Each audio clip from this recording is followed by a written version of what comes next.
Welcome to DA Headlines. I'm Li Wei-Tai. Thank you for joining us.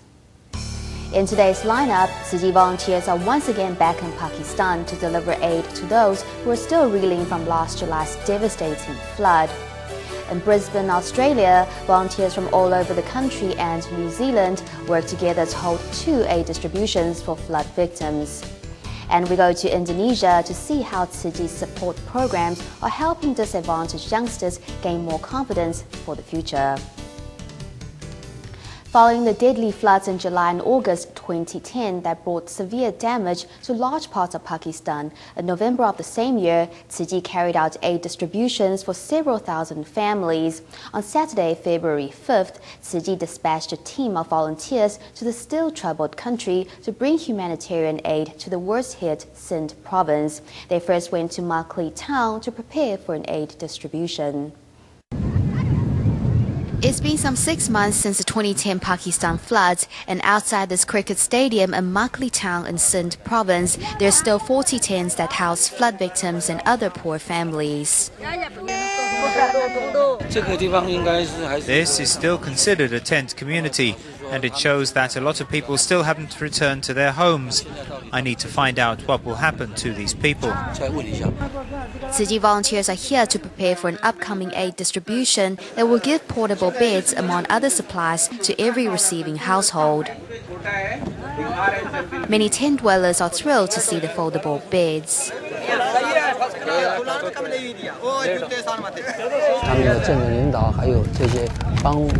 The local leaders and those volunteers who helped us compile the list of qualified aid recipients all understand Master Zheng Yan's love. They were all very moved when they saw the portable beds. The team of 17 Tzu Chi volunteers from Taiwan, escorted by armed police officers, covered some 120 kilometers from Karachi to Makli town to reassure the needy that they will soon receive the much-needed help. Tzu Chi volunteers have also been busy over the weekend in flood-hit areas of Australia. On Saturday, January 5th, over 100 volunteers from all over the country and also New Zealand took part in a distribution in Brisbane. On Sunday, the team handed out blankets to 82 flood-affected households. The relief efforts of the Taiwanese Charity Foundation is slowly gaining recognition from local communities. A sudden downpour sends Tzu Chi volunteers rushing out of their Brisbane office. Affixing plastic sheets and bits of cardboard to the aid, the volunteers are soon soaked to the skin. The effort is to stop the flood supplies being damaged. We quickly put up plastic bags when we heard the rain, otherwise the supplies would get wet. Putting the needs of Australian flood victims first, the work of volunteers from the Taiwanese charity has slowly been recognised by local residents. It was funny, because I couldn't understand your language, but when I did get to know it, it was good. Just felt really helpful at the time. Reading this thank you card to Tzu Chi, volunteer Ji Ya-ying, who has been working in flood-hit areas for almost a month, is moved to tears. I'm very moved that someone could write like that from the heart. For us, it's a great motivation. Otherwise, some people see what we do and others don't. So we'll keep working harder. The emergency relief distributions will come to an end sometime soon, but the seeds that have been planted here by volunteers will continue to grow in people's hearts. Over to Johor, Malaysia, which has also been troubled by floods, Tzu Chi held an aid distribution in the worst-hit Batu Pahat and Penkalang Besar, bringing both material and emotional support to residents who escaped to a nearby school and church. A vast area of land is underwater here in Sri Medan in Johor, Malaysia. Days of torrential rain in late January and early February left 606 houses flooded. Many residents escaped to local schools. These are low-lying lands, so it always floods. We can't escape because the riverbank is just beside us, and so the water flows in. Over to a small village named Pengkalan Pasar, the water has barely receded because of the low-lying land, and the rising tide is making it difficult for the residents to return home. The water came in real quick. It didn't take long for the water level to reach my waist. All of our belongings were ruined. We didn't have time to pack daily necessities. All the villagers evacuated to a local school, but later the school was also flooded. Everyone then moved to an assembly hall. However, it was too crowded, so some relocated to a church. City volunteers held a distribution right away. Relief items included dry food, children or adult diapers for those in need. The timely assistance is a great comfort to these residents. With a smile on each of the residents' faces, here at City's distribution, everyone gains hope to rebuild their lives.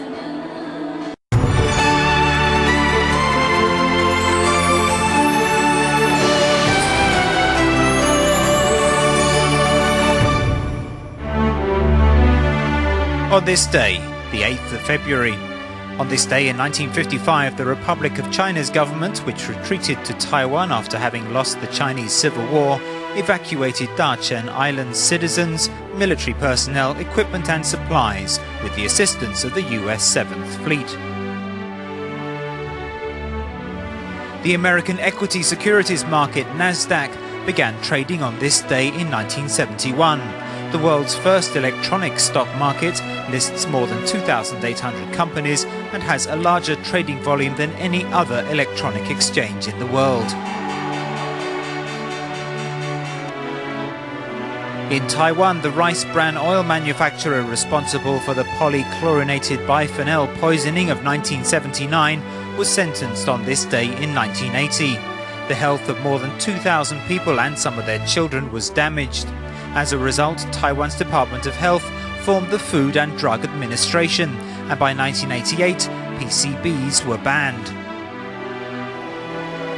In Taiwan, during the post-9/21 earthquake reconstruction, Tzu Chi actively promoted no smoking, drinking and chewing betel nut at its Project Hope school work sites. On this day in 2001, the first humanity camp for construction workers was held. In Taiwan, 600 families who lost their homes to Typhoon Morakot in 2009 officially moved into the Shanlin Tzu Chi Da'ai community on this day in 2010, just before the New Year holiday. 3 more Da'ai communities would be completed within the year. To help expedite Haiti's post-earthquake recovery, Tzu Chi began employing its relief work program in the country on this day in 2010. Haitians were given $5 and a lunch a day to help with the cleanup effort. It was the first step to help Haitians to help themselves and others.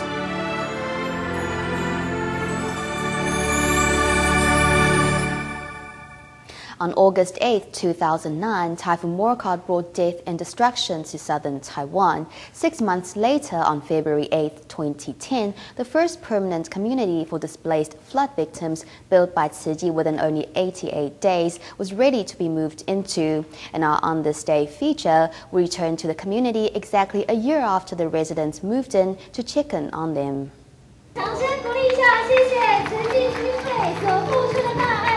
On February 8, 2010, the moving contract for residents of Sanlin Tzu Chi Da'ai community was signed, marking an important milestone. For 600 families who have been homeless since Typhoon Morakot of 2009, will now have a place of their own.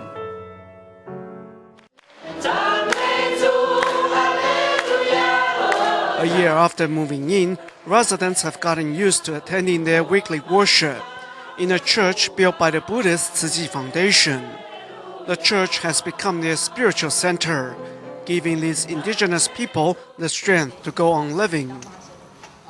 85-year-old Zhang Zhu Tou is happy to show us the vegetables she grew in her front yard. Although the scale of the garden is not as big as the one she had up in the mountains, at least she can be connected with Mother Earth. I miss the earth. Since I cannot go back up to the mountains to farm, I can do some here to pass time. Neighbors here are wonderful and the living environment is not bad at all. Now that residents have a new home to live, they also need to work to improve their life. The Homeowners Association, the community social clubs, and Tzu Chi have teamed up to provide vocational training and job opportunities for residents. Although our unemployment rate is about 50% here, people remain optimistic and content. Currently, people get paid for the number of items they make. We have organized everything by ourselves. Mothers with children can come here to work as well.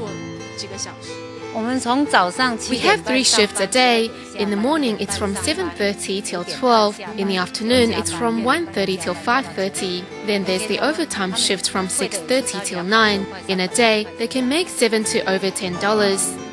Wang Mingyao is the chairman of the Homeowners Association, originally a businessman working in China. He returned to Taiwan after an auto accident and ended up here in Sanlin. He devotes himself wholeheartedly to better his new home by taking on a payless job. For me, it's a sense of duty. I want to rebuild a better community so that residents can really settle down and establish their roots here. At the Sanlin Dai community, residents are working together to better their lives and hope that one day it will be a home that they can rely on for generations to come.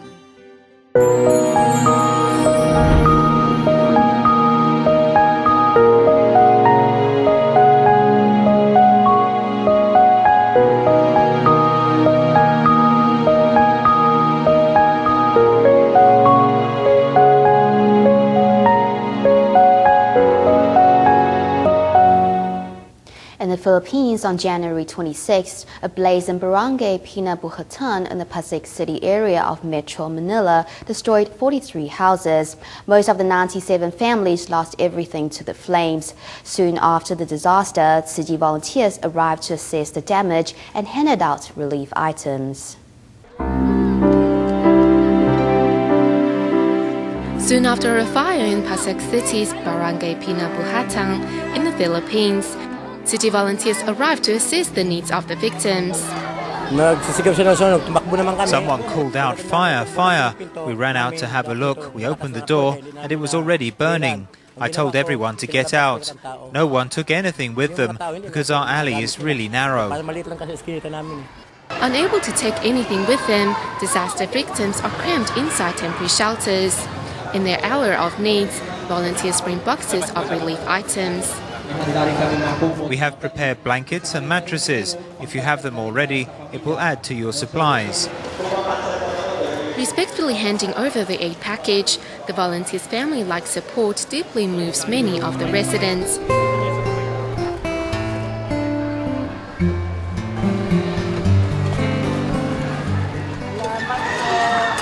Some of whom even donate their spare coins to pay the love forward. We know you're really helping people. I want to start donating to the coin bank so that I too can help those in need.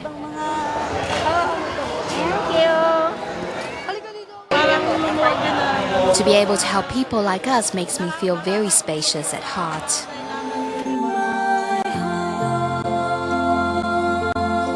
Apart from the aid distribution, volunteers also lead the residents in a prayer to ask for a disaster-free world. Tzu Chi will accompany the fire victims on the path to recovery. Nearly 200 care recipients and their family members attended a distribution held in Tzu Chi's Batu Pahat office in Johor, Malaysia. At the event, people not only received relief items, but also prayed together for a better future. We meet one recipient, Sudarvo, who received Tzu Chi's ongoing support after he was paralyzed from a vehicle accident 3 years ago.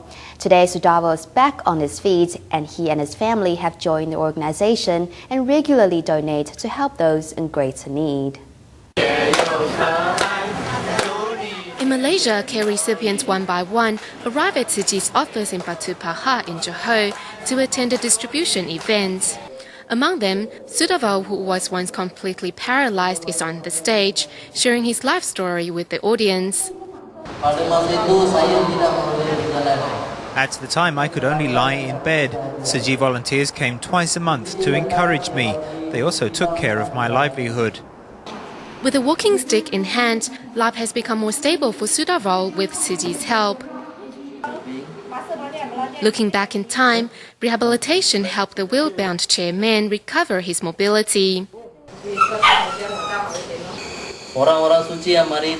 I sincerely hope that everyone in the world can become Tzuji volunteers. We cannot foresee what will happen to us in the future, but Tzuji will come help us.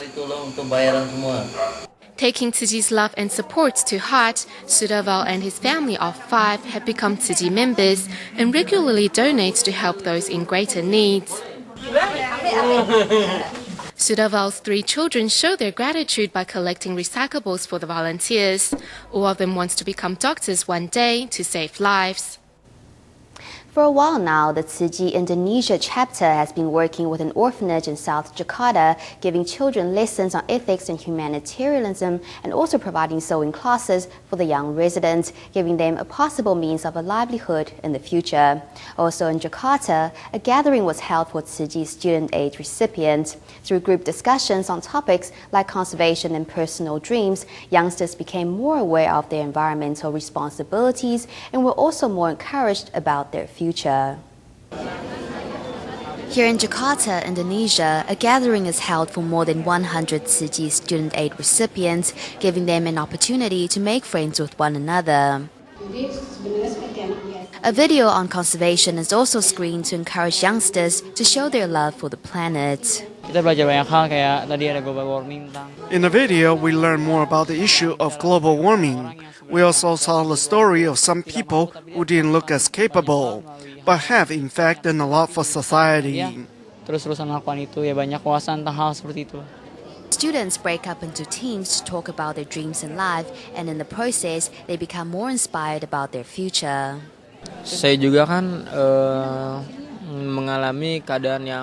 My family is not doing too well, so I'm even more motivated to work for a better life.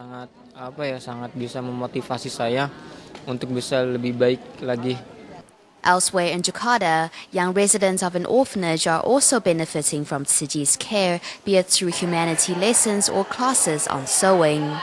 Working with needles and thread, girls are learning how to sew. Rather than donating something, volunteers are teaching our children needlework. I believe that this will help them become skilled individuals so that they'll be ready to join the workforce in the future.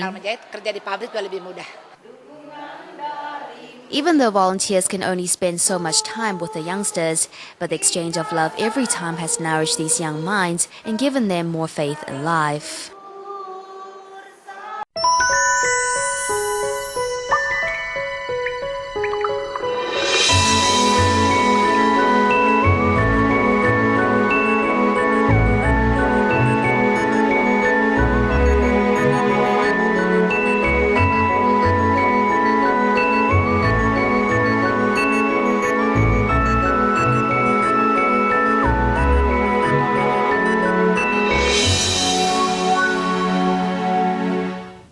The Chinese New Year holiday ended yesterday, so it's back to work for our viewers in Taiwan. However, a lot of Tzuji recycling volunteers all over the island never really had a holiday because they were all busy collecting and sorting recyclables that came in truckloads, about 1/3 more than the usual amount.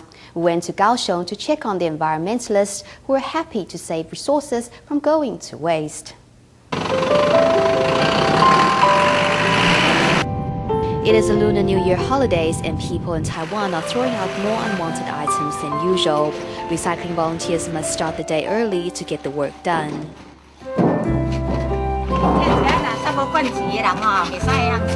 This mound of recyclables took these 3 volunteers several trips to clean out. The unwanted items must also be properly bagged and stacked at the back of the truck so that they don't fall off on their way to the recycling station.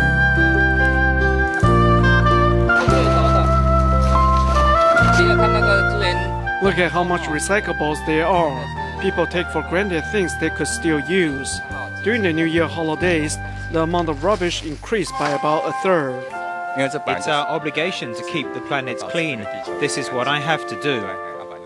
Even though recycling volunteers all have to give up their holidays for the work, they are nevertheless relishing the joy of giving, knowing that they have saved resources from going to waste. In our last story, we meet Tzu Ji care recipient, Mr. Lee, a single father with an 8-year-old daughter. He lives in a tiny apartment in Taichung City in central Taiwan. Many years ago, Mr. Lee suffered a work accident that broke the joints in his legs. It hasn't been easy for him to find work since, and today he is still unemployed. But for the last 6 months, whenever he has time, the single father goes to volunteer at his local recycling station. Come dinner time, Mr. Lee starts cooking in the kitchen of his small apartment. On the menu today is cauliflower and cabbage, 2 veg, but no meat. My daughter says, "Dad, listen to the master. Eating vegetarian is pretty good. Let's go vegetarian." She comes to eat with me every day. So I said, yes. She wants to do it, so I eat with her. One word from daughter Xiao Yi persuaded the father to give up meat and fish. So what made the 8-year-old go vegetarian? I saw on Diet TV that eating vegetarian was good for the environment, so I very rarely eat meat. It's also a kind of spiritual conservation. It's not material conservation. The resident of Taichung City in central Taiwan believes that children who study Master Zheng Yan's sayings will not go astray.